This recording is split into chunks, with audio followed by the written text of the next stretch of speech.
ठीक है, अक्सर ऐसा इशू हो जाता है कि गर्मियों में आजकल कि पानी की अवेलेबिलिटी बहुत ज़्यादा प्रॉब्लम कर रही होती है कि वो पानी नहीं मिल रहा होता बहुत सारे घरों को, बहुत सारे लोगों को।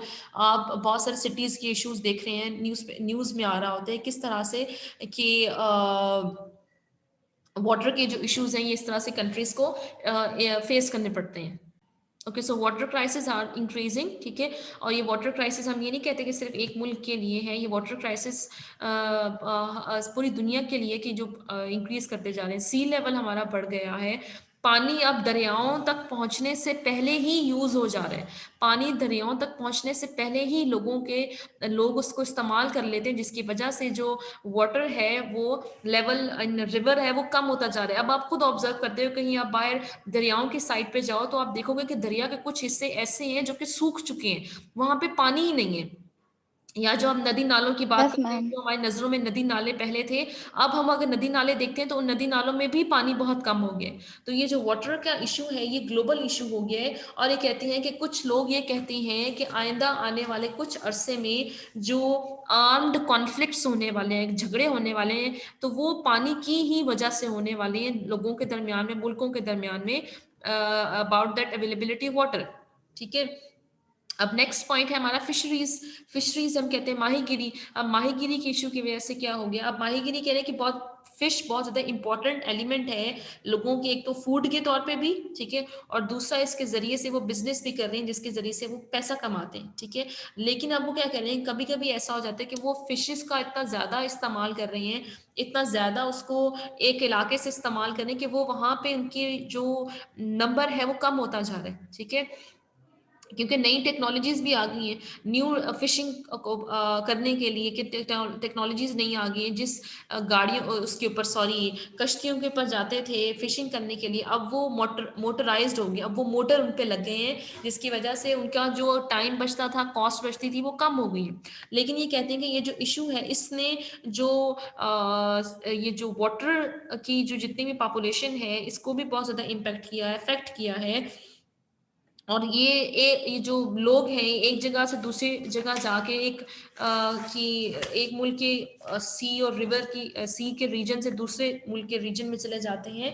इस वजह से जो फिशिंग की जो रेगुलेटरी मैकेनिज्म है वो इस तरह से मौजूद नहीं है कि लोग फिशिंग करते हैं वो किस इलाके तक करेंगे। अगर ओशन में जाते हैं तो कोई इस तरह से बाउंड्री या रिस्ट्रिक्शंस नहीं बनी हुई, ठीक है, उसको देखना बहुत ज़्यादा ज़रूरी है।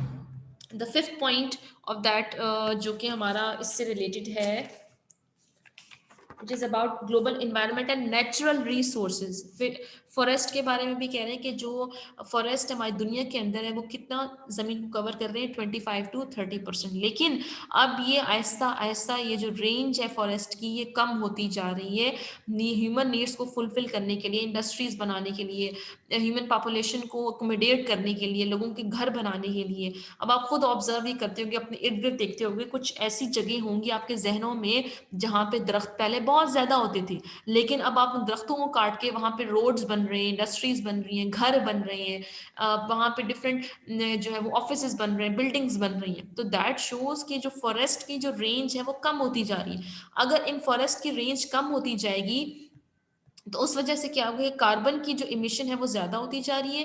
तो कार्बन डाइऑक्साइड की इमिशन ज़्यादा होने की वजह से पोल्यूशन बहुत बढ़ जाएगी, उनकी बहुत ज़्यादा डिस्ट्रक्शन हो रही है। कभी कभी लोग ऐसा कहते हैं कि कुछ अगर ऐसे इलाके दरख्त जहाँ पे कटाई मना है, वहाँ पे वो कटाई करने के बाद एक दो जगहों पे आग लगा देते हैं दरख्तों को, ताकि वो काउंट में ना आए कि यहाँ पे इस तरह से यहाँ पे डिफॉरेस्टेशन की गई है, ठीक है।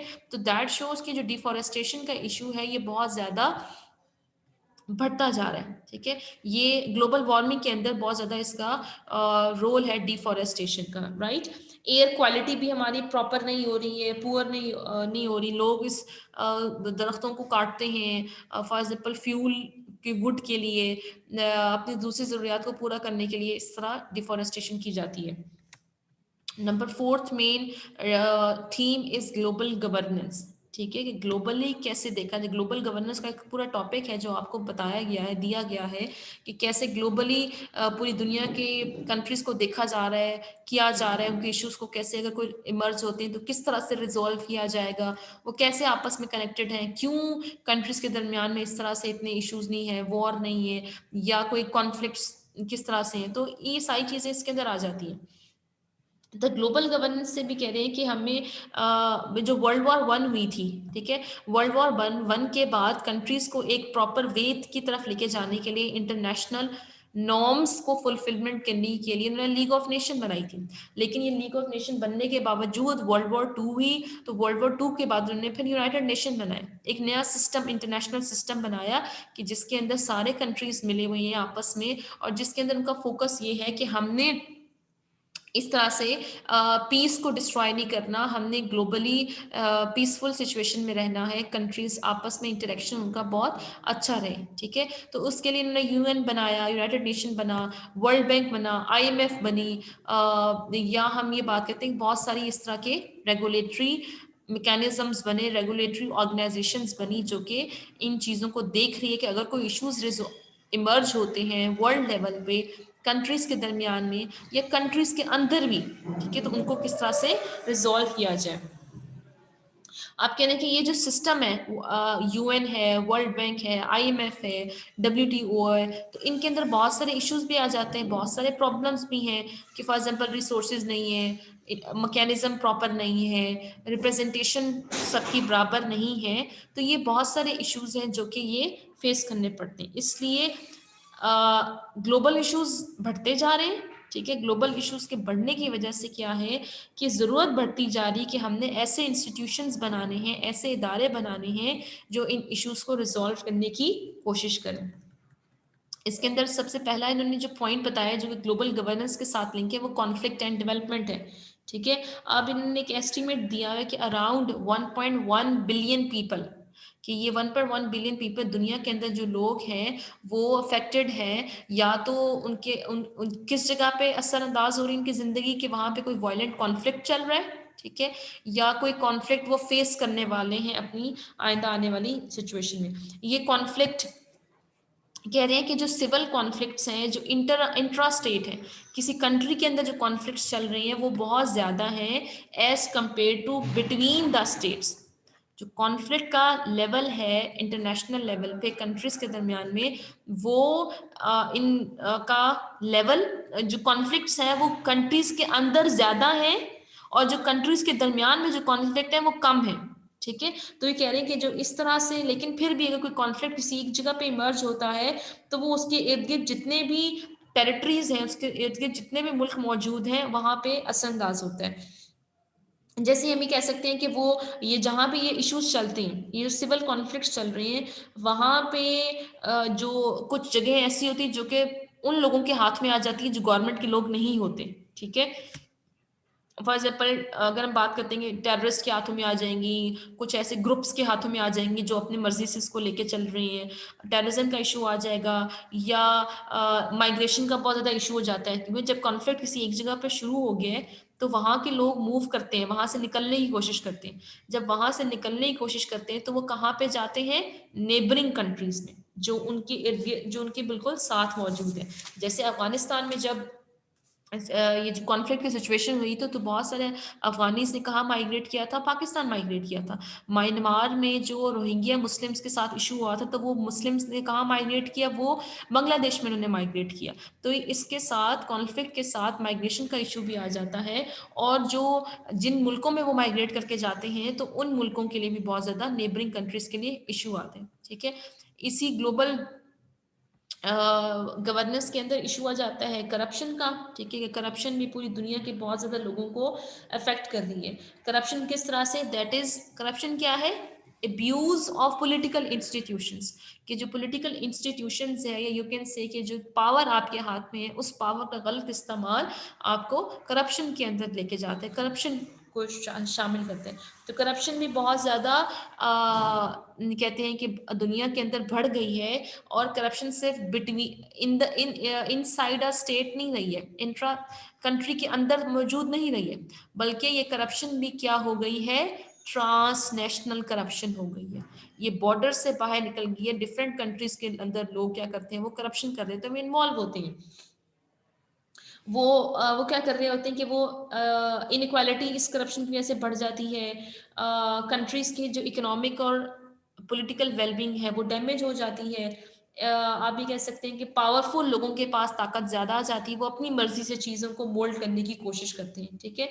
और जो विक्टम्स हैं, विक्टम्स कौन से होते हैं? जो गरीब मुल्कों के लोग होते हैं, ठीक है। फिर आगे हमने बताए हुए हैं कि यूनाइटेड नेशन सिस्टम का रोल बताया हुआ है, ठीक है, कि यूनाइटेड नेशन है वो अपना रोल कैसे प्ले कर रहा है, वो कोशिश कर रहा है कि ये उसका पर्पस क्या है, ठीक है, ये इसका पर्पस बताया हुआ है।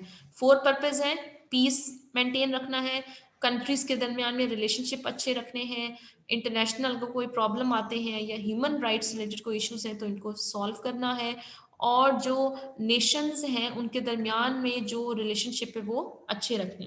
उनकी बहुत सारी इसकी एजेंसीज हैं, ऑर्गन्स हैं यूनाइटेड नेशन की जिसके ज़रिए से काम कर रहे हैं। जनरल असम्बली है, सिक्योरिटी काउंसिल है, इकोनॉमिक काउंसिल है, इंटरनेशनल कोर्ट ऑफ जस्टिस है, ठीक है। तो ये डिफरेंट यूएन के ग्रुप्स हैं जो कि काम कर रहे हैं। इसी तरह से उसकी बहुत सारी आगे और भी फर्दर ग्रुप्स हैं जो कि काम करते हैं। तो दैट शोज कि इंटरनेशनली डिफरेंट इश्यूज की प्रेवलेंस की वजह से, इंटरनेशनल इश्यूज की मौजूदगी की वजह से क्या हो रहा है कि डिफरेंट ये जो इश्यूज इमर्ज हो रहे हैं उनको सॉल्व करने के लिए ये ऑर्गेनाइजेशंस आगे आ रही हैं, ठीक है, ताकि कंट्रीज के दरमियान में रिलेशनशिप को अच्छा रखा जाए और कंट्रीज के दरमियान में ये जो मसाइल आ रहे हैं इन मसाइल को भी हल करने की कोशिश की जाए, ठीक है। ये यूनाइटेड नेशन की एग्जांपल दी हुई है। इसी तरह से हमने एग्जांपल दी हुई है ये international financial institutions. International financial institution जैसे आपको बताया था जब हमने इकोनॉमिक ग्लोबलाइजेशन पढ़ा था, उसके अंदर आईएमएफ की बात की थी, वर्ल्ड बैंक की बात की थी, या दूसरे बैंक्स हैं जैसे एशियन डेवलपमेंट बैंक है जो रीजन की बेसिस पे बने हुए हैं, ठीक है। तो ये भी अपना रोल प्ले कर रही हैं डिफरेंट इंटरनेशनल इश्यूज को रिजॉल्व करने के लिए। इंटरनेशनली बहुत सारी कॉन्फ्रेंसेस भी होती हैं, ठीक है, बहुत सारे सेमिनार्स होते हैं ताकि इन सेमिनार्स के अंदर पूरी दुनिया के लोगों को बुलाया जाता है, उनके साथ डिस्कशंस होती हैं लीडर्स के साथ और वो उन चीज़ों को डिस्कस करते हैं। जैसे ने ये डिफरेंट समिट्स बताएंगे, एक WTO की मिनिस्ट्रियल कॉन्फ्रेंस हुई थी, एक समिट वर्ल्ड समिट हुई थी सस्टेनेबल डेवलपमेंट के ऊपर, एक यूएन की वर्ल्ड समिट हुई थी 2005 में, ठीक है। तो ये शो कर रहे हैं कि इन इश्यूज को रिजॉल्व करने के लिए, देखने के लिए भी बहुत सारे कॉन्फ्रेंसेज होते हैं ताकि इन इश्यूज को सॉल्व किया जाए, ठीक है। ये बता रहे हैं कि बहुत सारी कौन सी ऐसी फोर्सेज हैं, ग्लोबल इश्यूज तो हर जगह पे उनका लेवल डिफरेंट है।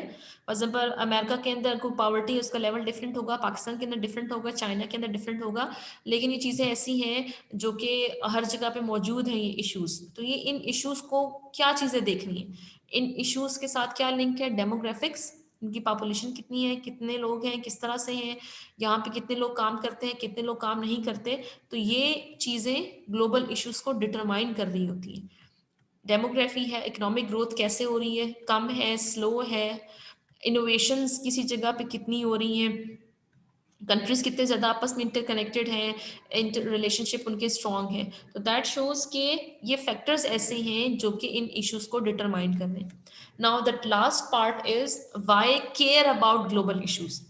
ग्लोबल इशू के बारे में ख्याल रखना क्यों ज़रूरी है, हम क्यों परेशान हैं कि ग्लोबली पॉवर्टी बढ़ गई है, हम क्यों परेशान हैं कि ग्लोबली नाइंसाफ़ी बढ़ गई है, टेररिज्म आ गया है, आप ये कह सकते हैं क्लाइमेट चेंज हो गया है, ग्लोबल वार्मिंग हो गई है, सिक्योरिटी के इश्यूज आ गए हैं, वाटर के इश्यूज आ गए हैं। तो क्यों ज़रूरी है? क्योंकि इसके इकोनॉमिक कॉन्सिक्वेंसेज भी हैं, इकोनॉमिकल इफेक्ट करते हैं, ठीक है, सोशल कॉन्सिक्वेंसेज है, सोशली डिफरेंट इश्यूज इमर्ज होते हैं, क्राइम्स इमर्ज होते हैं जिसकी वजह से लोगों की जो लाइफस्टाइल है वो प्रॉपरली इतना नहीं होता, ठीक है। सिक्योरिटी की कॉन्सिक्वेंस, सिक्योरिटी के इश्यूज हैं, जैसे हम बात करते हैं कि अगर ट्रांस बॉर्डर इलीगल माइग्रेशन हो रही है, ट्रैफिकिंग हो रही है, स्मगलिंग हो रही है, या ये टेररिज्म के इश्यूज हैं, तो ये इन्हीं ग्लोबल इश्यूज की वजह से। हेल्थ कॉन्सिक्वेंसेस में आप सबसे बड़ी एग्जांपल ये ले सकते हो, आजकल की कोरोना वायरस की एग्जांपल ले सकते हो। ये कंट्रीज के आपस में कनेक्शन की वजह से ही हुआ है ना, लोगों ने जब एक मुल्क से दूसरे मुल्क में मूव किया है तो ये बीमारियां बढ़ी हैं, ठीक है। इन ग्लोबल इश्यूज के एनवायरमेंटल कॉन्सिक्वेंसेस पे एनवायरमेंट को भी क्या कर रहे हैं, अफेक्ट कर रहे हैं। तो दीज आर द रीजंस ठीक है, economic consequence, social consequence, security consequence, health consequence and environmental consequence. तो ये वो वजूहात हैं, ये वो रीजंस हैं जिसकी वजह से ग्लोबल इश्यूज को देखना, डिस्कस करना, उनके ऊपर उनसे रिलेटेड काम करना बहुत ज़्यादा ज़रूरी है।